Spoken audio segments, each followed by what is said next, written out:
আসসালামু আলাইকুম ওরহমতুল্লাহি ওবরাকাতুহ। প্রিয় দর্শক শ্রোতা, যারা আমাদের ফেসবুক এই পেজের সঙ্গে সংযুক্ত আছেন, সর্বপ্রথম সকলকে পবিত্র রমাদানুল মুবারকের শুভেচ্ছা জানাই। আল্লাহ পাক রব্বুল আলামিনের মেহেরবানি যে আমাদের দোরগোড়ায় আল্লাহ উপস্থিত করে দিয়েছেন বহু প্রতীক্ষিত, বহু ফজিলতের পুণ্য উপার্জনের ভরা মৌসুম রমাদানুল মুবারক। আজ বাংলাদেশের আকাশে রমাদানুল মুবারকের চাঁদ দেখা গিয়েছে। আমরা ইতিমধ্যে আজকের প্রথম দিনের মতো সালাত তারাবিহ আদায় করলাম। ওয়ালিল্লাহিল হামদু আলা যালিক। আমাদের নির্ধারিত রমাদানুল মুবারক উপলক্ষে যে লাইভ প্রোগ্রাম শুরু হওয়ার কথা ছিল নির্ধারিত সকাল রাত 10টায়, তো আমরা 10টার পর কিছুক্ষণ পর থেকে চেষ্টা করছিলাম, কিন্তু নেটওয়ার্ক দুর্বলতার কারণে একটু দেরি হয়ে গেল। আপনারা হয়তো অনেকেই অপেক্ষা করছিলেন। এই অনাকাঙ্ক্ষিত বিলম্বের জন্য সকলের নিকট দুঃখ প্রকাশ করছি। যে যেখান থেকে দেখছেন, আমাদের সঙ্গে সংযুক্ত আছেন, সকলকেই আমরা স্বাগত জানাই আমাদের এই আজকের লাইভ প্রোগ্রামে।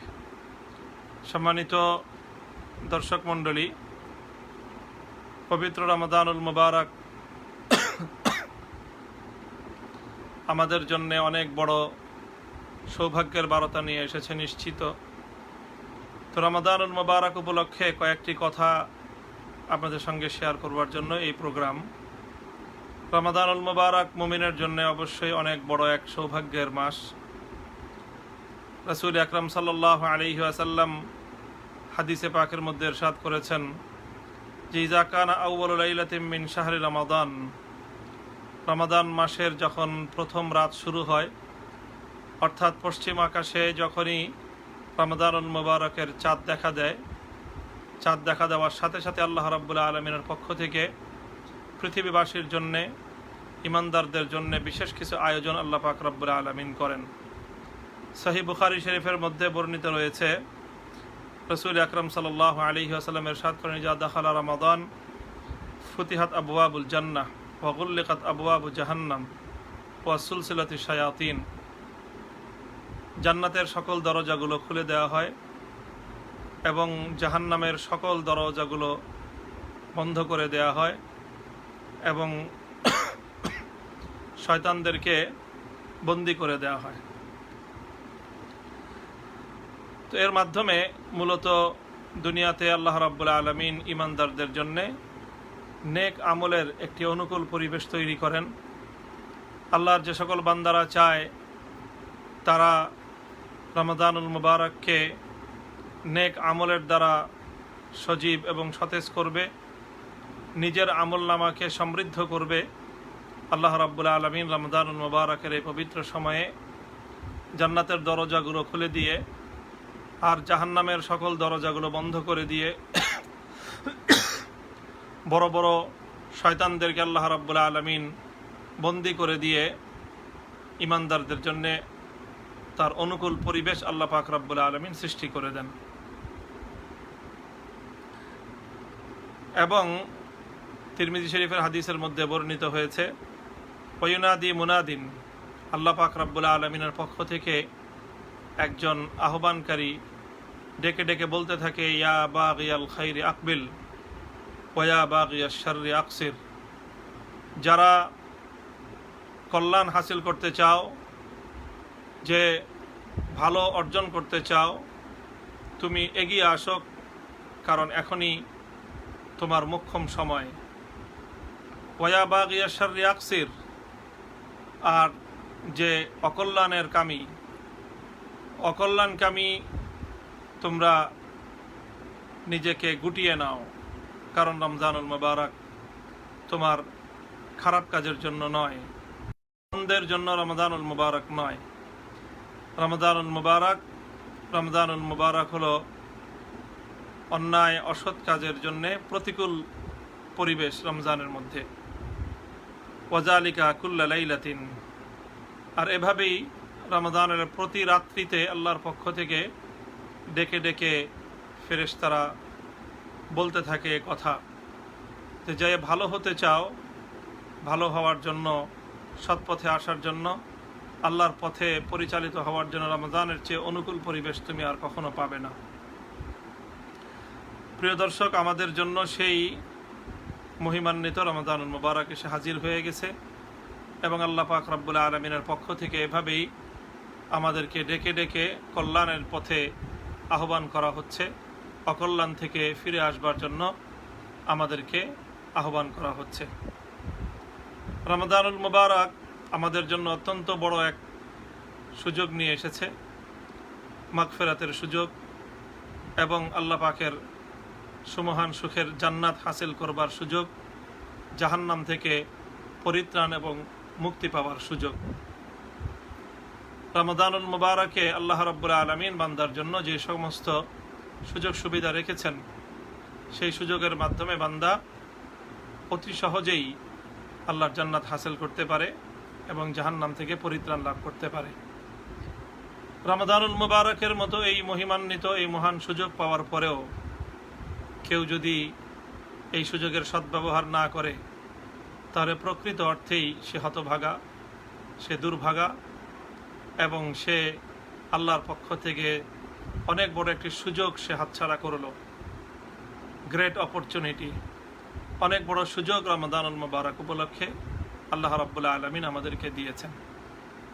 আবু হুরায়রা রাদিয়াল্লাহু তাআলা আনহু থেকে সহিহ মুসলিম এবং জামে তিরমিজির মধ্যে আরেকটি হাদিস বর্ণিত হয়েছে।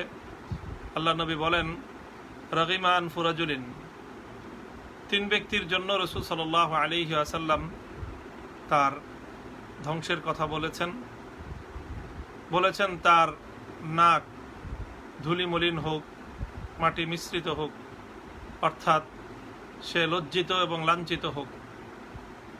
তিন ব্যক্তি, প্রথম হলো ওই ব্যক্তি যে ব্যক্তি যার সম্মুখে রাসূল সাল্লাল্লাহু আলাইহি ওয়াসাল্লামের নাম উচ্চারিত হলো, যুকিরতু ইনদাহু ফালাম ইউসাল্লি আলাইয়া, যার সামনে আল্লাহ রাসূল সাল্লাল্লাহু আলাইহি ওয়াসাল্লামের নাম উচ্চারিত হলো অথচ সে নবীজির উপর দুরূদ পড়ল না।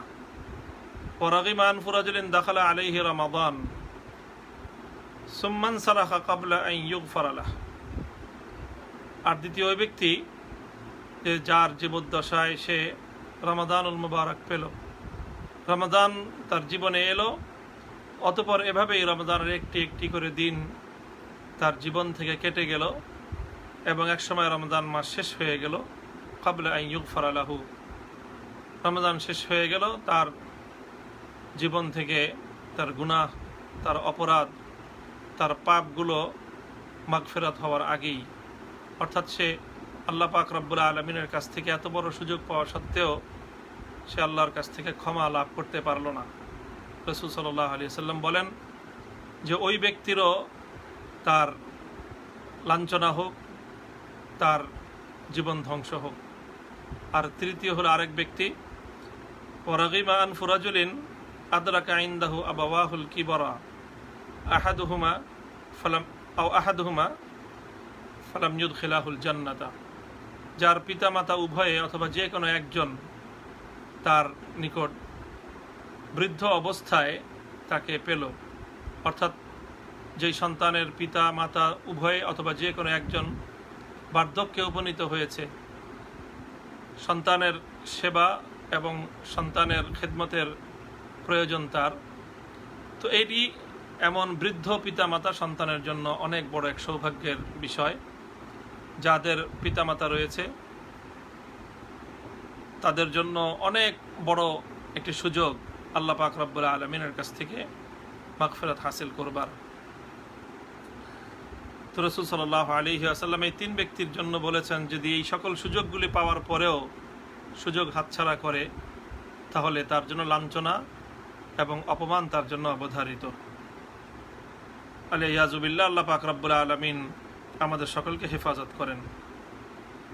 তো রমাদানুল মুবারক উপলক্ষে আল্লাহ পাক রব্বুল আলামিনের পক্ষ থেকে এই আয়োজনগুলো করা হয়েছে।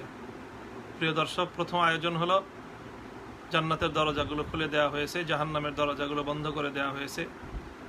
আর আরেকটি আয়োজন হলো কোন হাদিসের মধ্যে লফজ এসেছে, এবারাত কোন হাদিসের ভাষ্য হলো ওয়াসুফিদাত মারাদাতুশ শায়াতিন, যে শয়তানের মধ্যে যেগুলো বড় বড় শয়তান, যেগুলো ভয়ঙ্কর শয়তান, অবাধ্য মারাত্মক ধরনের শীর্ষ শয়তান, যেগুলো আল্লাহ রাব্বুল আলামিন রমাদান উপলক্ষে তাদেরকে বন্দী করে ফেলেন।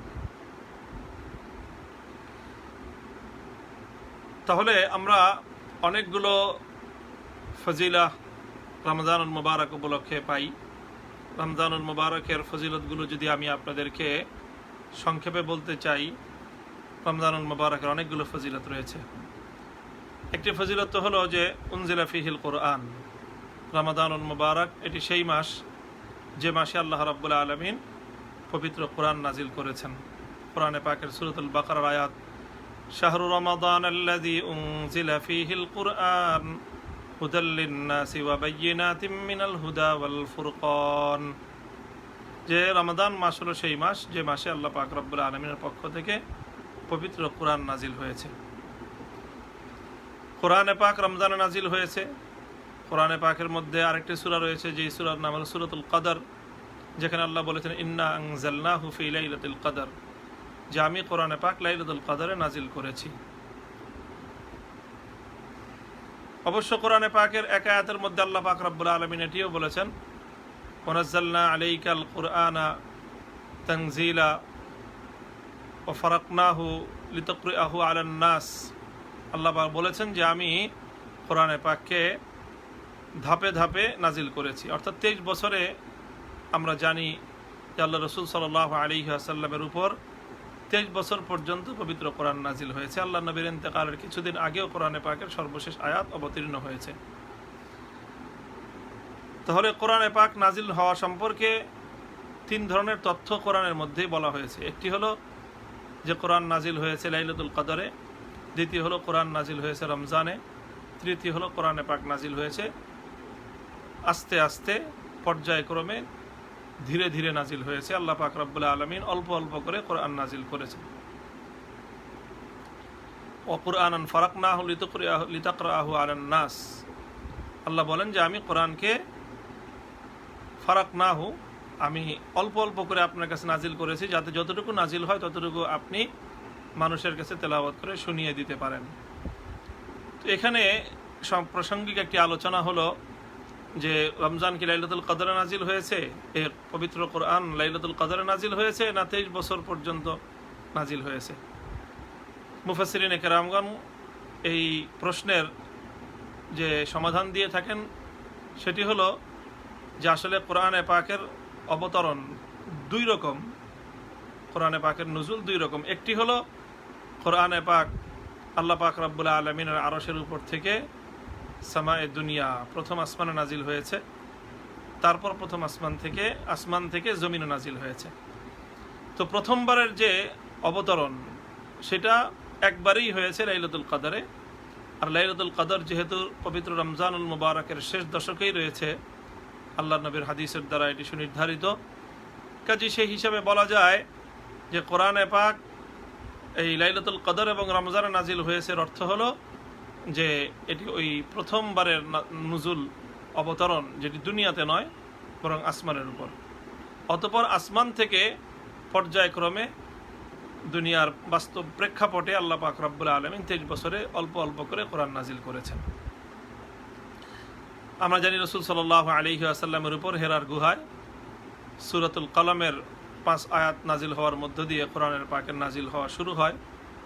তো এটিও আরেকটি ব্যাখ্যা যে প্রথম যে রাতে আল্লাহ রসুল সাল্লাল্লাহু আলাইহি ওয়াসাল্লামের নিকট সূরা কলমের 5 আয়াত নাজিল হয়েছিল, ইকরা বিসমি রাব্বিকাল্লাযী খালাক খালাকাল ইনসানা মিন আলাক, সেই রাতটি ছিল লাইলাতুল কদরের রাত। লাইলাতুল কদর রমজানুল মুবারকের রাত। সে রাতেই আল্লাহ পাক রব্বুল আলামিন হেরার গুহায় জিবরিল আমিনকে দিয়ে রাসূল সাল্লাল্লাহু আলাইহি ওয়াসাল্লামের কোরআনে পাকের অবতরণ শুরু করেন। তাহলে রমজানুল মুবারকের প্রথম ফজিলত হলো যে রমজানুল মুবারক সেই মাস যে মাসে আল্লাহ রাব্বুল আলামিন কোরআন নাজিল করেছেন। ফিহি লাইলাতুল কদর, রমজানুল মুবারকের দ্বিতীয় ফজিলত হলো যে রমজানুল মুবারকের মধ্যে আল্লাহ পাক রব্বুল আলামিন লাইলাতুল কদর রেখেছেন। লাইলাতুল কদরি খায়রুম মিন আলফি শাহর, এমন একটি রাত যে রাত হাজার মাসের চেয়েও শ্রেষ্ঠ এবং উত্তম। লাইলাতুল কদর সম্পর্কে ইনশাআল্লাহ আমরা পরবর্তী কোনো আলোচনায় বিস্তারিত আলোচনা করব। রমজানুল মুবারকের তৃতীয় ফজিলত হলো যে তুফতাহু আবওয়াবুল জান্নাহ ওয়া তুগলাকু আবওয়াবুন নার ওয়া সুফিদাতিশ শায়াতিন, যেটি আমরা একটু আগে আলোচনা করলাম যে রমজান উপলক্ষে আল্লাহ পাক রব্বুল আলামিনের পক্ষ থেকে জান্নাতের সকল দরজাগুলো খুলে দেওয়া হয়, জাহান্নামের সকল দরজাগুলো বন্ধ করে দেওয়া হয় এবং সকল শয়তানগুলোকে আল্লাহ পাকের পক্ষ থেকে আবদ্ধ করে রাখা হয়। শয়তানগুলোকে আবদ্ধ করে রাখার পরেও দেখা যায় যে অনেক মানুষ পাপাচারে লিপ্ত হয়। তো অনেকে এটি প্রশ্ন উত্থাপিত হতে পারে কারো নিকট যে যদি সকল শয়তান আবদ্ধ হয়ে থাকে তাহলে এরপরেও কিছু মানুষ শয়তানি করে, কিছু মানুষ তারা বিভিন্ন পাপাচারে লিপ্ত হয়, এটা কিভাবে হয়? ইমাম কুরতুবী রহমতুল্লাহ আলাইহি এই প্রশ্নের জবাবে আলোচনা করেছেন যে আসলে রমজান উপলক্ষে যে শয়তান আবদ্ধ হয় সেটি হলো মারাদাতু শায়াতিন, অর্থাৎ শয়তানগুলোর মধ্যে যেগুলো শীর্ষ শয়তান সেগুলো আবদ্ধ হয়, বাকি শয়তানদের সাধারণ শ্রেণীর কর্মী পর্যায়ের যে সকল শয়তান রয়েছে ওগুলো তারা তাদের কার্যক্রম পরিচালনা করে। এটি হলো একটি জবাব, যে কারণেই সেজন্য রমজান উপলক্ষে শয়তানের মূল যে তাদের কার্যক্রম নেতৃত্বটা দুর্বল হয়ে পড়ে, এজন্য শয়তানি কার্যক্রম রমজান উপলক্ষে অনেক কমে আসে, কিন্তু সম্পূর্ণ বন্ধ হয় না, কারণ টোটাল শয়তান তো সব আবদ্ধ হয়ে যায়নি। আরেকটি জবাব হলো যে শয়তান তো থাকে না রমজান উপলক্ষে, কিন্তু মানুষের যে অপরাধ প্রবণতা, মানুষের যে পাপ, এর কারণ তো একমাত্র শুধু শয়তান নয়, বরং আরও কিছু বিষয় রয়েছে। মানুষের নফসে আম্মারা, মানুষের প্রবৃত্তি, মানুষের স্বভাব ইত্যাদি, এগুলোর মাধ্যমে মানুষ অনেক পাপ কার্যক্রম করে। তো যাই হোক, রমজান উপলক্ষে রমজানের যে ফজিলত, আরেকটি রমজানের ফজিলত হলো আল ইতকু মিনান নিরান। আল্লাহ পাক রব্বুল আলামিন যে ফেরেশতার পক্ষ থেকে ঘোষণা করা হয় ওয়ালিল্লাহি উতাকাউ মিনান নার, যে জাহান্নাম থেকে আল্লাহ পাক রব্বুল আলামিন রমজান উপলক্ষে মানুষকে মুক্তি দিয়ে থাকেন। ওয়াযালিকা ফি কুল্লি লাইলা, প্রতি রাতেই আল্লাহ পক্ষ থেকে ঘোষণা আসতে থাকে। এই ঘোষণার দ্বারা বোঝা যায় যে প্রতি রাতেই কিছু মানুষকে আল্লাহ পাক রব্বুল আলামিন জাহান্নাম থেকে নাজাতের ফয়সালা করেন। কাজে এই জন্য রমজানের রাতগুলো আল্লাহর কাছ থেকে আল্লাহর নিকট জাহান্নাম থেকে নাজাতের, জাহান্নাম থেকে মুক্তির একটা অপরচুনিটি এবং একটা সুযোগ। রমজানুল মুবারক উপলক্ষে রমজানের আরেকটি ফজিলত হলো যে আল্লাহর পক্ষ থেকে রমজান উপলক্ষে মানুষদেরকে স্বাগত জানানো হয়, যে ঘোষণা করতে থাকে ফেরেশতারা, ইয়া বাগিয়াল খাইরি আকবিল ওয়া ইয়া বাগিয়াশ শাররি আকসির, যারা ভালোর দিকে আসতে চাও তারা আসো, এগিয়ে আসো, আল্লাহর পক্ষ থেকে তোমাদেরকে স্বাগত জানানো হচ্ছে। প্রিয় দর্শক, রমজানুল মুবারকের এরকম অনেক ফজিলত রয়েছে, যেই ফজিলতের সমৃদ্ধ করে আল্লাহ পাক রব্বুল আলামিন রমজানকে আমাদের নিকট পাঠিয়েছেন, আমাদের জন্য রমজানকে আল্লাহ পাক এনে দিয়েছেন। রমজানের মধ্যে সবচেয়ে গুরুত্বপূর্ণ বিধান হলো সওম, রোজা রাখা। রোজা আল্লাহর পক্ষ থেকে বান্দার জন্য অনেক বড় একটি ইবাদত। ইসলামের যে 5 স্তম্ভ, বুনিয়াল ইসলাম আলা খামস, ইসলামের সেই 5 স্তম্ভের মধ্যে অন্যতম একটি হলো রোজা। রোজা তথা সওম এটি বান্দার জন্য এক ব্যতিক্রমী ইবাদত। এই ইবাদতের মাধ্যমে বান্দা এমন কিছু অর্জন করতে পারে যেটি অন্য কোনো ইবাদতের মাধ্যমে অর্জন করা সম্ভব নয়। হাদিসে কুদসির মধ্যে আল্লাহ পাক রব্বুল আলামিন ইরশাদ করেছেন, কুল্লু আমালি ইবনি আদম ইউদাআফ আল হাসানাতু বিআশরি আমসালিহা ইলা 700 দিআফিন, যে স্বাভাবিকভাবে আল্লাহর বান্দারা যখন কোনো নেক আমল করে তখন যে কোনো নেক আমলের বিনিময়ে উম্মতে মুহাম্মাদিয়ার জন্য আল্লাহর পক্ষ থেকে সুযোগ হলো প্রতি আমলে 10টি করে নেকি আল্লাহ পাক দান করে থাকেন, এবং এটা বান্দার আমলের মান অনুযায়ী তার এই সওয়াব বাড়তে থাকে, বাড়তে বাড়তে ইলা 700 দিআফিন 700 গুণ পর্যন্ত তার সওয়াব বৃদ্ধি পায়। ইল্লা সওম, আল্লাহ বলেন যে তবে সওম এর চেয়ে ব্যতিক্রম। ফাইন্নাহু লি ওয়া আনা আজজি বিহি, সওম এটি এমন একটি ইবাদত, এটি বান্দা কেবলমাত্র আমার জন্যই করে এবং এর কারণে আমি আল্লাহ পাক রব্বুল আলামিন সওমের পুরস্কার আমি নিজে দিব। অন্য সব ইবাদতেরই পুরস্কার আল্লাহ পাক দিবেন, তবে সওমের পুরস্কারকে আল্লাহ পাক ব্যতিক্রম রেখেছেন। অন্যান্য ইবাদতের পুরস্কার আল্লাহ পাক রব্বুল আলামিন দিবেন সওয়াবের মাধ্যমে, আর রমজানের সওমের যে পুরস্কার এটা আল্লাহ পাক রব্বুল আলামিন দিবেন ভিন্নভাবে। ভিন্নভাবে হলো আল্লাহ নিজ হাতে তার বান্দা যে রোজা রাখবে, সওম পালন করবে, আল্লাহ পাক তাকে তার হাতে এই সওমের পুরস্কার তুলে দিবেন। হাদিসের মধ্যে রয়েছে জান্নাতের একটি বিশেষ দরজা থাকবে রাইয়ান নামক, ইয়াদখুলুহু সাইমুন, যেই লা ইয়াদখুলুহু ইল্লা সাইমুন, যেই রাইয়ান দরজা দিয়ে কেবলমাত্র যারা রোজাদার তারাই প্রবেশ করবার সুযোগ পাবে। তাহলে রমাদানুল মুবারক এর সবচেয়ে বড় বিধান হলো, সবচেয়ে বড় গুরুত্বপূর্ণ ইবাদত হলো রোজা রাখা। রাসূল সাল্লাল্লাহু আলাইহি ওয়াসাল্লাম বলেছেন, মান সামা রমাদান ঈমানান ওয়া ইহতিসাবান গুফিরা লাহু মা তাকাদ্দামা মিন যামবিহি, যে ব্যক্তি রমাদানের রোজা রাখবে ঈমানের সাথে এবং ইহতিসাবের সাথে। ইহতিসাবের অর্থ হলো যে আল্লাহর কাছ থেকে এর বিনিময়ের প্রত্যাশা নিয়ে নিজে কেন রোজা রাখছে, কেন ইবাদতটা করছে, সেই সিয়াম পালন করার যে উদ্দেশ্য সেটাকে নিজের মনে উপস্থিত রেখে যে ব্যক্তি রোজা রাখবে, আল্লাহ পাক রব্বুল আলামিন তার জন্য সুযোগ রেখেছেন, ঘোষণা করেছেন যে তার পূর্বের সকল গুনাহ আল্লাহ মাফ করে দেবেন। সুবহানাল্লাহি ওয়া বিহামদিহি। প্রিয় দর্শক, রমাদানুল মুবারকের বড় ইবাদত তো হলো যে রোজা রাখা। রমাদানুল মুবারকের আরেকটি দ্বিতীয় যে ইবাদত সেটি হলো সিয়ামে রমাদান। হাদিসের মধ্যে এটাও রয়েছে, মান সামা রমাদান ঈমানান ওয়া ইহতিসাবান গুফিরা লাহু মা তাকাদ্দামা মিন যামবি, যে রমজানুল মুবারকের একটি তো হলো দিনের বেলা রোজা রাখা, আর অপরটি হলো রমাদানের রাতের বেলায় কিয়ামে রমাদান, যেটাকে সালাতুত তারাবিহ বলা হয়। সেই কিয়ামে রমাদান যার মধ্যে কোরআনে পাকের তেলাওয়াত হয়, কোরআনে পাকের তেলাওয়াত করা হয় এবং শ্রবণ করা হয়। রমাদানের এই দুটি বিষয় অর্থাৎ সওম এবং কোরআন, এই দুটি বিষয়ে মুমিন বান্দার জন্য অনেক বড় সৌভাগ্যের বার্তা নিয়ে আসে। রাসূল সাল্লাল্লাহু আলাইহি ওয়াসাল্লাম এ কথা ইরশাদ করেছেন যে রোজা এবং কোরআন উভয়টি আল্লাহ পাক রব্বুল আলামিনের নিকট বান্দার জন্য সুপারিশ করবে। ইয়াকুলুস সাওম মানাতুহু তাআমা ওয়াশ শারাবা ফিন নাহার, আল্লাহ আমি তোমার বান্দাকে দিনের বেলায় পানাহার থেকে বিরত রেখেছি।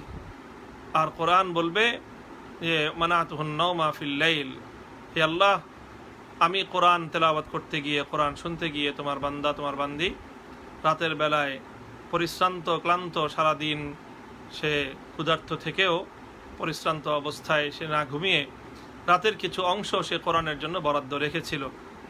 আল্লাহ রসুল সাল্লাল্লাহু আলাইহি ওয়াসাল্লাম বলেন, ফায়ুশাফাআন, কোরআন এবং রোজা সওম উভয়টির শাফাত আল্লাহ পাক কবুল করে তাকে মাফ করে দিবেন। কাজেই রমাদানের বিশেষ আমল হলো দুটি। প্রথম আমল হলো রমজানুল মুবারকের দিনের বেলা রোজা, আর রমজানের দ্বিতীয় আমল হলো রাতের বেলার সালাতুত তারাবিহ।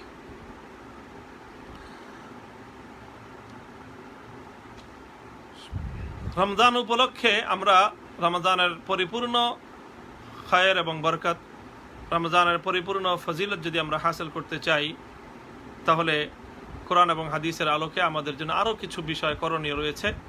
সেই কাজগুলো যদি আমরা যথাযথভাবে আদায় করি, তাহলে রমাদানুল মুবারকের পরিপূর্ণ যেই ফজিলত সেটি ইনশাল্লাহ আমরা সকলেই হাসিল করতে পারব। রমাদানের কিছু করণীয় আমি আপনাদের সম্মুখে উল্লেখ করছি, পয়েন্ট আকারে কেউ চাইলে নোট করতে পারেন। রমাদানুল মুবারকের সর্বপ্রথম করণীয় হলো যাবতীয় পাপ কাজ পরিহার করবে এবং পাপ কাজ ছেড়ে দেওয়ার অভ্যাস গড়বে। রমাদান আল্লাহ পাক রব্বুল আলামিনের পক্ষ থেকে এসেছে আমাদের জন্য পাপ কাজ ছাড়ার গুনাহের কাজ ছেড়ে দেওয়ার একটা অনুকূল পরিবেশ তৈরি করে। এই জন্যই প্রতি রাতে আল্লাহর পক্ষ থেকে ঘোষক এসে ঘোষণা করতে থাকে ওয়া বাগিয়াশ শাররি আকসির, যে তুমি পাপ কাজ থেকে বিরত থাকতে চাও, রমাদানুল মুবারক তার জন্যে উপযুক্ত একটা পরিবেশ। কাজে আমরা যারা রমজান এর রোজা রাখবো, রমজানের সিয়াম সাধনা পালন করব, আমরা রমজানের নেক আমল করব, তবে সর্বাগ্রে সবচেয়ে গুরুত্ব দিতে হবে যেটা, যদি আমি রমাদানুল মুবারকের দ্বারা সবচেয়ে বেশি উপকৃত হতে চাই, তাহলে সেজন্য আমাদের যেটি করতে হবে সেটি হলো বিভিন্ন পাপ, যে সকল গুনাহের কাজের সঙ্গে, পাপের সঙ্গে আমরা সম্পৃক্ত রয়েছি, সেই পাপ এবং গুনাহের কাজগুলো আমাদেরকে পরিহার করতে হবে। যদি আমরা পাপ কাজ পরিহার করতে না পারি, আল্লাহ নাফরমানের কাজ যদি পরিহার করতে না পারি, রোজাও রাখলাম আবার ওদিক দিয়ে নাফরমানের কাজও করলাম, রোজাও রাখলাম, সুদ ঘুষ সবই চলল, তাহলে আসলে মূলত এ রমজান এটি শুধুমাত্র একটি আনুষ্ঠানিকতা সর্বস্ব হবে। রাসূল সাল্লাল্লাহু আলাইহি ওয়াসাল্লাম ইরশাদ করেছেন, মাল্লাম ইয়াদা কাওলা আয-যুর ওয়াল আমালা বিহি ফালাইসা লিল্লাহি হাজাতুন আন ইয়াদা তাআমাহু ওয়া শারাবাহু। যে ব্যক্তি রমজানুল মুবারকের রোজা রাখলো, ঠিক রোজা রেখে খাদ্য খেলো না, পানীয় পান করলো না, বৈধ স্ত্রী সম্ভোগ করলো না, অথচ সে মিথ্যা কথা ঠিকই বলল, ধোঁকাবাজি প্রতারণা ঠিকই করলো, তাহলে তার রোজাটা এমন হলো, তার সিয়ামটা এমন হলো, তার সওমটা এমন হলো যে আল্লাহ পাক রব্বুল আলামিনের নিকট তার এই উপোস থাকাটা, এটাকে আল্লাহ রাসূল সাল্লাল্লাহু আলাইহি ওয়াসাল্লাম বলেছেন উপোস থাকা, এটা রোজা নয়। যার রোজা মিথ্যা থেকে মুক্ত নয়, যার সওম ধোঁকাবাজি প্রতারণার থেকে মুক্ত নয়, তার সওম আসলে মূলত সওম নয়, এটি হলো শুধুমাত্র না খেয়ে থাকা, পানাহার বর্জন করা, এটি হলো এক ধরনের উপোস থাকা। ইসলামে শুধুমাত্র অযথা উপোস থাকার কোনো বিধান নেই। কাজেই প্রিয় দর্শক, আমরা যারা চাই রমাদানুল মুবারকের মহাসুযোগ আমরা গ্রহণ করব, মহাসুযোগের দ্বারা আমি আমার জীবনকে ধন্য করব, আমাদের প্রথম কাজ হলো যে আমরা গুনাহমুক্ত জীবন গঠন করবার জন্য রমাদানুল মুবারকে চেষ্টা করব এবং নিজেকে, তাহলে প্রথম রমাদানুল মুবারক উপলক্ষে যাবতীয় গুনাহকে পরিহার করার চেষ্টা করা। দ্বিতীয় করণীয় হলো অধিক পরিমাণে নেক আমলের প্রতি অগ্রসর হবে, কারণ রমাদানুল মুবারকের বিশেষ করে রাত, রমাদানের রাতগুলো হলো ইবাদতের রাত। আল্লাহর পক্ষ থেকে ফেরেশতা এসে ডাকতে থাকে, ইয়া বাগিয়াল খাইরি আকবিল, তুমি জান্নাতে যেতে চাও জলদি চলো, তুমি নেক আমল করতে চাও তাড়াতাড়ি তুমি অগ্রসর হও, কারণ রমাদানের রাতগুলো বিশেষভাবে ইবাদতের উপযুক্ত রাত, ইবাদতের জন্য এই সময়গুলো খুবই উপযুক্ত। রাসূল সাল্লাল্লাহু আলাইহি ওয়াসাল্লাম রমাদানুল মুবারকের রাতে ইবাদতের জন্য নিজে এত বেশি উদ্গ্রীব হয়ে যেতেন যে সাদ্দা মিজারাহু, আল্লাহর নবীর সম্পর্কে বলা হয়েছে যেন নবীজি কোমর বেঁধে নেমে পড়তেন, কোমর বেঁধে নেমে পড়তেন। তো এই জন্য বিশেষ করে রমজানুল মুবারকের রাতগুলোকে শুধুমাত্র সালাতুত তারাবিহ নয়, সালাতুত তারাবিহের পরেও যদি আরও সুযোগ হয় তাহলে কোরআনে পাকের তেলাওয়াত, সালাতুল কিয়ামুল লাইল, তাহাজ্জুদের নামাজ ইত্যাদির মাধ্যমে রমাদানের রাতগুলোকে আমরা ইবাদতময় করে তুলব ইনশাআল্লাহ। রমাদানুল মুবারকের তৃতীয় করণীয় হলো কোরআনে পাকের তেলাওয়াতে কোরআন। অর্থাৎ রমাদান তো হলো কোরআনের মাস, কোরআন নাজিলের মাস। আল্লাহ পাক রব্বুল আলামিন পবিত্র কোরআনে পাকের মধ্যে রমাদানের যে পরিচয় তুলে ধরেছেন সেটি হলো শাহরু রমাদান আল্লাযী উনজিলা ফীহিল কোরআন। রমাদান হলো সেই মাস যে মাসে আল্লাহ পাক রব্বুল আলামিন পবিত্র কোরআন নাজিল করেছেন। যেহেতু রমাদান হলো কোরআন নাজিলের মাস, এই জন্য রমাদানের খায়ের এবং বরকত, রমাদানের উপকারিতা সেই তত বেশি অর্জন করতে পারবে যে রমাদানুল মুবারকের মধ্যে কোরআনের সঙ্গে সম্পর্ক বেশি করবে। এই জন্য আমরা রমাদান উপলক্ষে কোরআনে পাকের ব্যাপারে আমাদের বিশেষ একটা উদ্যোগ থাকা দরকার এবং কোরআনকে নিয়ে একটা বিশেষ পরিকল্পনা হওয়া উচিত প্রত্যেক মুমিন বান্দা বান্দির, প্রত্যেক ইমানদার ভাই বোনের, প্রত্যেক মুসলিম ভাই বোনের, যে কোরআনে পাককে কেন্দ্র করে রমজানুল মুবারকের একটা বিশেষ পরিকল্পনা থাকা উচিত। রমজানুল মুবারকে আপনি কোরআন তেলাওয়াত করবেন, যে যতটুকু পারেন ততটুকু করবেন, যে কোরআনে পাক বিশুদ্ধ তেলাওয়াত যারা করতে পারেন না তারা কোরআনে পাক তেলাওয়াত শিখবার চেষ্টা করবেন যদি কোনো সুযোগ থেকে থাকে।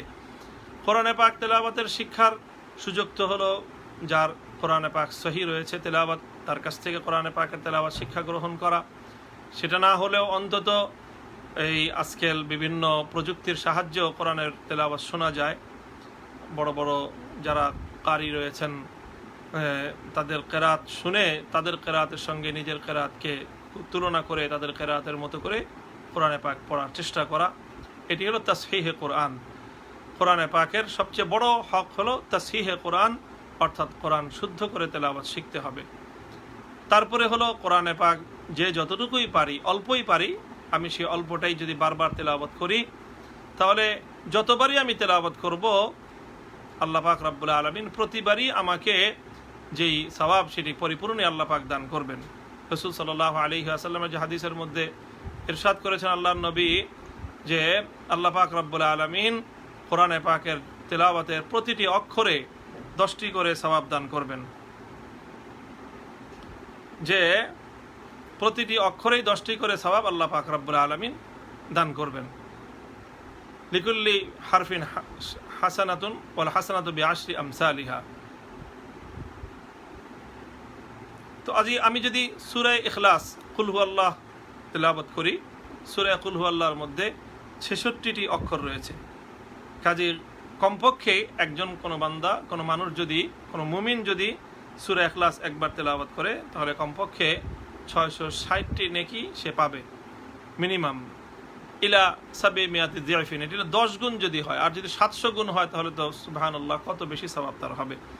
এক ব্যক্তি যদি সারাদিন সূরা ইখলাসই তেলাওয়াত করতে থাকে, 1000 বার যদি তেলাওয়াত করে, তবুও প্রতিবারই তাকে আল্লাহ পাক রব্বুল আলামিন একই হিসাবে আল্লাহ পাক সওয়াব দান করবেন। এই জন্য কোরআনে পাকের তেলাওয়াত আমরা করব যতটুকু সম্ভব। তবে যতটুকু সম্ভবের অর্থ হলো যতক্ষণ পর্যন্ত ইকরাউল কোরআন মা তালাফাত কুলুবুকুম, রাসূল সাল্লাল্লাহু আলাইহি ওয়াসাল্লাম বলেছেন যে তোমরা কোরআন তেলাওয়াত করো যতক্ষণ পর্যন্ত কোরআনের তেলাওয়াতের প্রতি তোমাদের মনের আগ্রহ থাকে, অর্থাৎ কোরআনে পাকের তেলাওয়াতের প্রতি মনের আগ্রহ থাকে, একটা প্রাণচাঞ্চল্য থাকে। আর যখন একটা অনীহা ভাব সৃষ্টি হয়ে যায়, অর্থাৎ ভালো লাগছে না, তখন আর কোরআনে পাকের তেলাওয়াত করতে রাসূল সাল্লাল্লাহু আলাইহি ওয়াসাল্লাম নিষেধ করেছেন যে তখন আর কোরআন তেলাওয়াত করবে না। মনের অনীহা ভাব নিয়ে, অলসতা নিয়ে কোরআন তেলাওয়াত করা নিষেধ। যতক্ষণ কোরআনে পাকের প্রতি মনের আগ্রহ পূর্ণমাত্রা বিদ্যমান থাকবে, কোরআনে পাকের প্রতি নিজের আকর্ষণ থাকবে, ততক্ষণ পর্যন্ত কোরআনে পাকের তেলাওয়াত করবে। কোরআন তেলাওয়াত করা যেরকম একটি ইবাদত, ঠিক তদ্রূপ কোরআনে পাকের তেলাওয়াত শ্রবণ করাও একটি ইবাদত। শ্রবণ করলেও সমপরিমাণ সওয়াব আল্লাহ পাক রব্বুল আলামিন দান করেন। কোরআনে পাক সম্পর্কে আল্লাহ পাক নিজেই বলেছেন ওয়া ইযা কুরিআল কোরআন ফাসতামিউ লাহু ওয়া আনসিতু, যখন কোরআন তেলাওয়াত করা হয় তখন তোমরা নীরব হয়ে শুনবে, নীরব থাকবে এবং মনোযোগ দিয়ে শুনবে।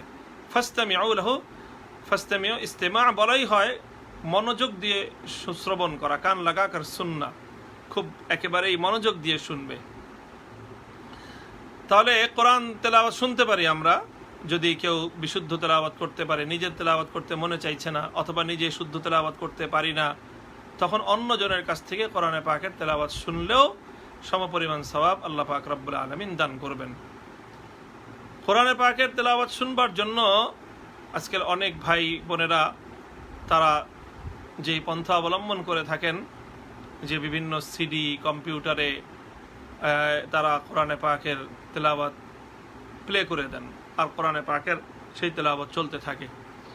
তো এভাবে কম্পিউটার, টেপ রেকর্ডার অথবা সিডিতে ধারণকৃত যে কোরআনে পাকের তেলাওয়াত রয়েছে, সমস্ত দুনিয়ার বড় বড় কারি শেখ আব্দুর রহমান আস-সুদাইস, শেখ আব্দুর রহমান হুজাইফি, তারপরে অন্যান্য বড় বড় যে সকল কারিদের কোরআনে পাকের তেলাওয়াত রয়েছে, সেই সমস্ত তেলাওয়াতের এই সকল সিডি অথবা ক্যাসেট যেগুলো রেকর্ডকৃত, এগুলো শোনা যেতে পারে।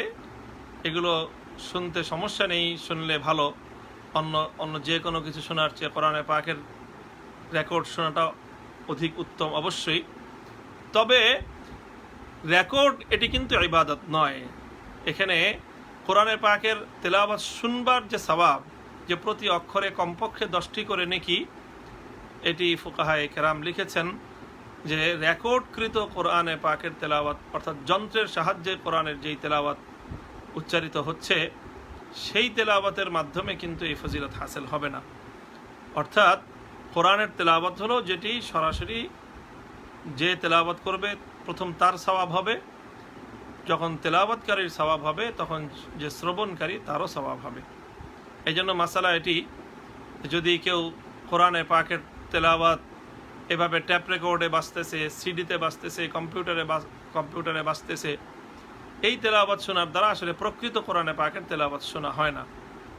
এই জন্য কোরআনে পাকের তেলাওয়াতের শোনার যে বিধানগুলো সেই বিধিবিধানগুলো সেখানে আরোপ হয় না। যেমন আয়াতুস সাজদা যেগুলো রয়েছে, যে সমস্ত কোরআনে পাকের মধ্যে আমরা জানি 14টি সাজদার আয়াত রয়েছে, যে আয়াতগুলো তেলাওয়াত করলে সাজদা করা জরুরি হয়ে পড়ে। কিন্তু যদি কেউ এরকম রেকর্ডকৃত তেলাওয়াত শুনে এবং সেখানে যদি সাজদার আয়াতও শুনে, তাহলে সেখানে সাজদা করাটা তার জন্য অবধারিত হবে না, সাজদা করা লাগবে না। কারণ আসলে ওখানে ওইটি কোনো মানুষের তেলাওয়াত নয়, এটি যন্ত্রের তেলাওয়াত, এটি যন্ত্রের মাধ্যমে উচ্চারিত হচ্ছে। তো এই জন্য তেলাওয়াত শুনতে অসুবিধা নেই, কিন্তু যেই তেলাওয়াত শোনার যে সওয়াব, যে ফজিলা, তেলাওয়াতের যেই ফজিলা, সেই ফজিলা যদি হাসিল করতে হয়, সেই সওয়াব যদি আমাদেরকে পেতে হয়, তাহলে এটি ইবাদত হতে হবে। আর ইবাদত এটি আল্লাহ পাক রব্বুল আলামিনের নির্দেশিত পন্থায় হতে হয়। আল্লাহ পাক রব্বুল আলামিন তো মুমিন বান্দাকে তেলাওয়াত করতে বলেছেন, কাজে বান্দা যখন তেলাওয়াত করে তখন তার 10 গুণ নেকি হয়। কিন্তু যদি কোনো ট্যাপ রেকর্ড তেলাওয়াত উচ্চারণ করে, রেকর্ডারে যদি বাজে, MP3-তে যদি বাজে অথবা সিডিতে যদি বাজে, তাহলে সিডির তো আর সওয়াব হবে না।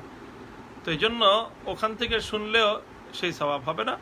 তবে কোরআনে পাকের তেলাওয়াতের দ্বারা মুগ্ধ হওয়ার, কোরআনে পাক শুনে নিজের তেলাওয়াতকে শুদ্ধ করা, সুন্দর করা, এই সকল উপকারিতা হাসিল হতে পারে। তো এই জন্য আমরা কোরআন সরাসরি মানুষের কাছ থেকে শুনবার চেষ্টা করব। হ্যাঁ, যদি লাইভ হয়, সরাসরি লাইভ যদি হয় কোরআনে পাকের তেলাওয়াত, অনেকে লাইভে কোরআনে পাকের তেলাওয়াত প্রচার করে থাকেন। সরাসরি কেউ তেলাওয়াত করছে আর ওই সময়ে তার কণ্ঠের তেলাওয়াতটাই যদি শোনা যায় মাইকের সাহায্যে অথবা অন্য যে কোনো লাইভের মাধ্যমে, তো সেই সময়ের তেলাওয়াতের হুকুম এটি সরাসরি মানুষের তেলাওয়াতের অন্তর্ভুক্ত। অর্থাৎ লাইভের তেলাওয়াত, লাইভ যদি কোরআন তেলাওয়াত শোনা যায়, মাইকের মানুষ কেউ তেলাওয়াত করছে আর সেই আওয়াজটাই মাইকের সাহায্যে আমার কাছে পৌঁছতেছে, আমি সেই তেলাওয়াত শুনতেছি, ওই সময়ে যদি সাজদার আয়াত শোনা হয়, তাহলে তেলাওয়াতকারীর উপর যেরকম সাজদা করা এটা জরুরি হবে, যে শ্রবণকারী তাকেও সাজদা করতে হবে।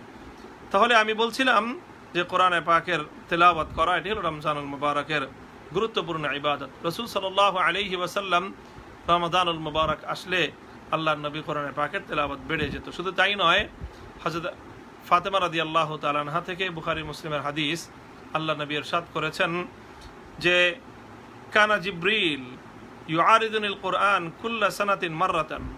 হযরত জিবরিল আলাইহিস সালাতু ওয়াস সালাম প্রতি বছর আমার সঙ্গে এই একবার করে রমজানুল মুবারকে কোরআন মুআরাজা করতেন, অর্থাৎ একজন আরেকজনকে শোনাতেন। আল্লাহর নবী পড়তেন, জিবরিল শুনতেন, জিবরিল আলাইহিস সালাতু ওয়াস সালাম পড়তেন, নবীজি মুহাম্মদুর রাসূলুল্লাহ সাল্লাল্লাহু আলাইহি ওয়াসাল্লাম শ্রবণ করতেন। এই জন্য কোরআন তেলাওয়াত করা যেরকম একটি মাসনুন ইবাদত, কোরআনে পাকের তেলাওয়াত শোনাও এটি মাসনুন ইবাদত। রাসূল সাল্লাল্লাহু আলাইহি ওয়াসাল্লাম অনেক সাহাবীকেই বলেছেন, হযরত উবাই ইবনে কাব রাদিয়াল্লাহু আনহুকে, হযরত ইবনে মাসউদকে, যে আমাকে কোরআন তেলাওয়াত শোনাও। উবাই ইবনে কাব রাদিয়াল্লাহু তাআলা আনহুকে আল্লাহ নবী একদিন বললেন যে আল্লাহ পাক বলেছেন আমাকে যে আমি যেন তোমার কোরআনে পাকের তেলাওয়াত শুনি। হযরত উবাই ইবনে কাব রাদিয়াল্লাহু তাআলা আনহু বলেন যে আল্লাহ পাক বলেছেন? রাসূল নবীজি বললেন যে হ্যাঁ, আল্লাহ বলেছেন। হযরত উবাই ইবনে কাব রাদিয়াল্লাহু তাআলা আনহু আবেগে তার চোখে অশ্রু চলে আসলো যে আল্লাহু সাম্মানি, যে আমার আল্লাহ, আমার রব আমার নাম উচ্চারণ করেছেন। রাসূল সাল্লাল্লাহু আলাইহি সাল্লাম বলেছেন যে হ্যাঁ, উবাই ইবনে কাব রাদিয়াল্লাহু আনহু আল্লাহ নবীজিকে কোরআনে পাকের তেলাওয়াত করে শুনিয়েছেন। কাজেই কোরআন তেলাওয়াত করা এটি যেরকম রাসূল সাল্লাল্লাহু আলাইহি ওয়াসাল্লামের সরাসরি সুন্নাহ, ঠিক কোরআনে পাকের তেলাওয়াত শ্রবণ করাটাও রাসূল সাল্লাল্লাহু আলাইহি ওয়াসাল্লামের সরাসরি সুন্নাহ। রাসূল সাল্লাল্লাহু আলাইহি ওয়াসাল্লাম মানুষের মুখে তেলাওয়াত শুনেছেন। কাজেই তেলাওয়াতের শোনার যে ইবাদত, দেখেন ইবাদত এমন একটি বিষয় যে এটি নির্ধারিত পন্থায় হতে হয়। ইবাদতের মধ্যে কোনো মানুষের কোনো নিজস্ব উদ্ভাবিত পন্থায় কোনো ইবাদত হতে পারে না। ইবাদত সেটাকেই বলা হয় যেটি আল্লাহ এবং তার রাসূলের পক্ষ থেকে নির্ধারিত পন্থায় হয়। কাজেই কোরআন তেলাওয়াত শুনতে হলে এভাবেই শোনাটা সওয়াবের জন্য তেলাওয়াতের যে মূল উদ্দেশ্য সেটা অর্জন হবে। এমনিতে সিডির মাধ্যমে, কম্পিউটারের মাধ্যমে, রেকর্ডিংয়ের মাধ্যমে কোরআনে পাকের তেলাওয়াত শোনা যায়, শেখা যায়, তাতে কোনো সমস্যা নেই, ওটার অনুমোদিত আছে। রাসূল সাল্লাল্লাহু আলাইহি ওয়াসাল্লাম যে বছর ইন্তেকাল করলেন সে বছর জিবরিল আলাইহিস সালাতু ওয়াসসালাম আল্লাহর নবীর সঙ্গে কোরআনে পাক দুই খতম আল্লাহর নবীর সঙ্গে তারা পরস্পর একজন আরেকজনকে শোনালেন। রাসূল সাল্লাল্লাহু আলাইহি ওয়াসাল্লাম যখন জিবরিল আলাইহিস সালাতু ওয়াসসালামের সঙ্গে কোরআনে পাকের তেলাওয়াত এরকমভাবে পরস্পর শোনালেন, তো যখন আল্লাহর নবী কোরআন তেলাওয়াত করতেন এবং জিবরিলের সঙ্গে যখন কোরআনের এই মুআরাজা হতো, তখন হুজুর সাল্লাল্লাহু আলাইহি ওয়াসাল্লামের যে কল্যাণ, আল্লাহর নবীর যে উপকারিতা, উম্মতের প্রতি নবীর যে দান, সেটা অনেক বেশি বেড়ে যেত। ফালা রাসূলুল্লাহ সাল্লাল্লাহু আলাইহি ওয়াসাল্লাম আজবাদু বিল খাইরি মিনার রিহিল মুরসালা। বুখারীর হাদিস, ইবনে আব্বাস রাদিয়াল্লাহু তাআলা থেকে বর্ণিত হয়েছে যে বসন্তের বাতাস যেরকম পৃথিবীতে এক ব্যাপক পরিবর্তন আনে, রাসূল সাল্লাল্লাহু আলাইহি ওয়াসাল্লাম যখন কোরআনে পাকের তেলাওয়াত করতেন জিবরিল আমিনের সঙ্গে, তখন আল্লাহর নবীর দ্বারা এরকম এক ব্যাপক বসন্তের বাতাসের মতো গোটা মানব সমাজের মধ্যে কল্যাণের প্রবাহ চলত। প্রিয় দর্শক, রমাদানুল মুবারক উপলক্ষে আরেকটি আমলের কথা বলে আজকের আমরা আলোচনা সমাপ্ত করব। রমাদানুল মুবারকের বিশেষ আমল হলো ইতআমুত তাআম, অর্থাৎ মানুষকে খাবার খাওয়ানো, যে কোনো অভাবীকে খাদ্য খাওয়ানো, যে কোনো ক্ষুধার্তকে খাদ্য খাওয়ানো, বিশেষ করে রোজাদারকে খাবার খাওয়ানো, রোজাদারকে ইফতার করানো। রাসূল সাল্লাল্লাহু আলাইহি ওয়াসাল্লাম বলেছেন যে মান ফাত্তারা ফীহি সাইমান, যে ব্যক্তি এই রমাদানুল মুবারক উপলক্ষে কোনো রোজাদারকে ইফতার করাবে, আল্লাহ পাক রব্বুল আলামিন এর বিনিময়ে তাকে রোজাদারের সমপরিমাণ সওয়াব দান করবেন। সাহাবায়ে কেরাম প্রশ্ন করেছিলেন যে ইয়া রাসূলুল্লাহ লাইসা কুল্লুনা নাজিদু মা নুফাত্তিরু বিহি সাইম, আমাদের তো প্রত্যেকের এই সামর্থ্য নেই যে আমরা আরেকজনকে ইফতার করাবো। সাহাবায়ে কেরাম, নবীর যুগে অধিকাংশ সাহাবায়ে কেরামের অর্থনৈতিক অবস্থা অসচ্ছল ছিল, কোনো রকম নিজেরাই পেট পুরে খেতে পারতেন না। তো আল্লাহর নবী তখন বললেন যে অসুবিধা নেই, তুমি যদি আরেকজনকে এই খাওয়ানোর মতো সামর্থ্য না রাখো, আল্লাহ পাক রব্বুল আলামিন এই সওয়াব দান করবেন যে ব্যক্তি রোজাদারকে এক গ্লাস পানি, একটি খেজুরের দ্বারা আপ্যায়ন করবে তাকেও। তো এটি একটি অত্যন্ত পুণ্যময় ইবাদত, বিশেষ করে রমজানুল মুবারক উপলক্ষে এই ইবাদতের মহা সুযোগ। সেটি হলো যে ইফতারুস সাইম, তাফতিরুস সাইম, রোজাদারকে ইফতার করানো। এমনিতেও ইতআমুত তাআম, রমজানুল মুবারক উপলক্ষে ব্যাপকভাবে মানুষকে খাওয়ানো। তো আমরা এটি চেষ্টা করব যার যার জায়গা থেকে সবাইকে এভাবে খাওয়াইতে হবে নিজেই হাতে, সেটাও জরুরি না, খাওয়াতে নিজে কোনো অভাবীকে ইফতারের জন্য টাকা দিয়ে দেওয়া, অর্থ দিয়ে দেওয়া যে তুমি এটা দিয়ে রমজান মাসে ইফতার করবে। তো এটাও একটি বড় ইবাদত রমজানুল মুবারক উপলক্ষে। তো আমরা এরকম মানুষকে ইফতার করাতে পারি, রমজানুল মুবারকের আহারের ব্যবস্থা করতে পারি। প্রিয় দর্শক, আমরা জানি যে বর্তমান সারা পৃথিবী জুড়ে এই যে করোনা ভাইরাসের কারণে যে লকডাউন পরিস্থিতি চলছে, এতে বিশেষ করে দরিদ্র মানুষ, অসহায় মানুষ, এমনকি মধ্যবিত্তের মানুষ, নিম্ন মধ্যবিত্তের মানুষ, তারা কঠিন এক পরিস্থিতির সম্মুখীন। জীবন যুদ্ধে তারা একেবারেই বিপর্যস্ত অবস্থায়।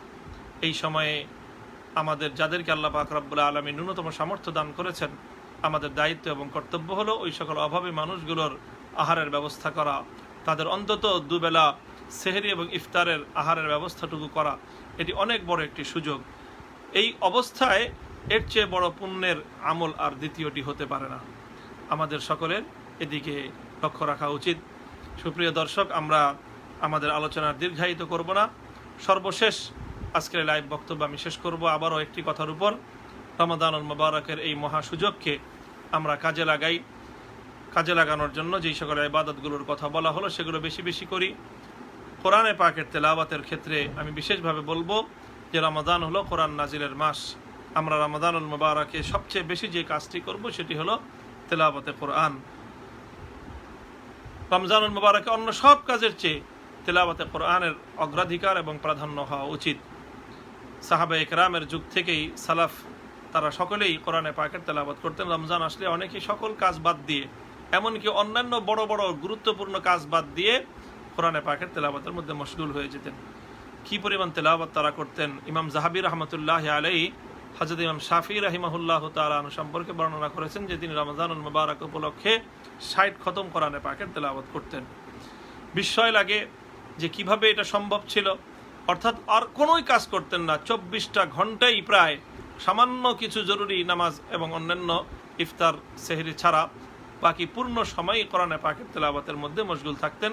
আর আল্লাহ পাকের পক্ষ থেকে সময়ের মধ্যে বরকত হতো। আমাদের নিকটবর্তী বুজুর্গদের মধ্যেও, আল্লাহ ওয়ালাদের মধ্যে, সালাফের মধ্যেও হযরতে শেখুল হাদিস আল্লামা জাকারিয়া রহমতুল্লাহ আলাইহি সম্পর্কে বর্ণিত হয়েছে তিনি পবিত্র কোরআনে পাক তেলাওয়াত করতেন রমজান মাসে 31 খতম। রমাদানুল মুবারক আসলে সবকিছু বন্ধ করে দিতেন। কোনো মানুষের সঙ্গেও তিনি দেখা সাক্ষাৎ করতেন না।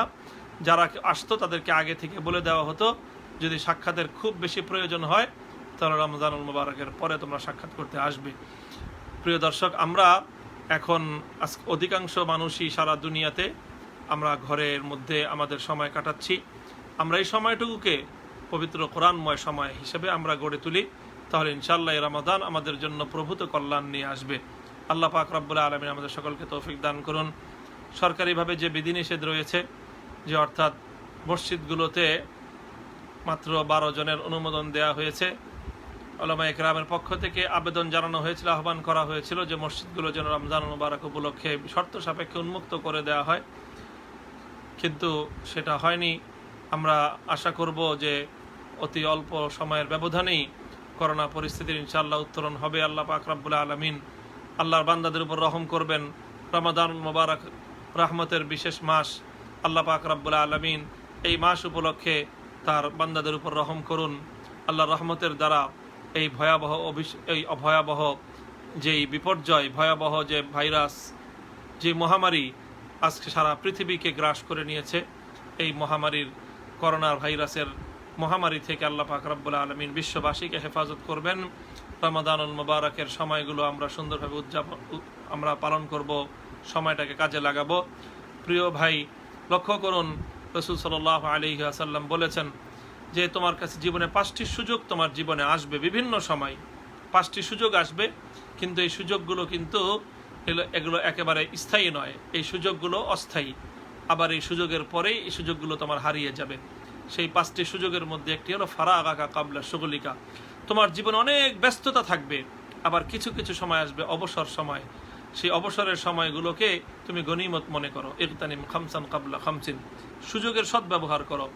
তো আমাদের জন্য এই লকডাউন পরিস্থিতি, এটি যদিও সর্বদিক থেকেই আমাদের জন্য কষ্টের কারণ, আমাদের জন্য বড় বিপদের কারণ, কিন্তু একটি দিক থেকে আমাদের জন্য একটি সুযোগ, সেটা একটি অবসর। এই অখণ্ড অবসরকে আমরা ইবাদতের মাধ্যমে উজ্জীবিত করি, ইবাদতের মাধ্যমে, তেলাওয়াতে কোরআনের মাধ্যমে আমরা এই সময়টিকে কাজে লাগাই, তাহলে ইনশাআল্লাহ এই সময় যদি আমাদের আমল নামা সমৃদ্ধ হয়ে যায়, তাহলে এর চেয়ে বড় সৌভাগ্য আমাদের জন্য আর কিছুই হবে না। আল্লাহ রাব্বুল আলামিন আমাদের সকলকে তৌফিক দান করুন। রমাদানুল মুবারকের প্রতিটি মুহূর্ত যেন আমাদের জন্য নেক আমলের সময় হিসেবে পালিত হয়, সেই তৌফিক আল্লাহ পাক রব্বুল আলামিনের কাছ থেকে কামনা করে দেশ বিদেশ থেকে যারা আজকের এই লাইভ প্রোগ্রামে আমাদের সঙ্গে সংযুক্ত ছিলেন, তাদের সকলের জন্য একটি পুণ্যময় রমাদান এবং বরকতময় রমাদান এবং রমাদানের পরিপূর্ণ খয়র ও বরকত তাদের হাসিল হোক, সেই প্রত্যাশা ব্যক্ত করে আলোচনা শেষ করছি। ওয়া আখিরু দাওয়ানা আলহামদুলিল্লাহি রাব্বিল আলামিন। আসসালামু আলাইকুম ওয়া রাহমাতুল্লাহ।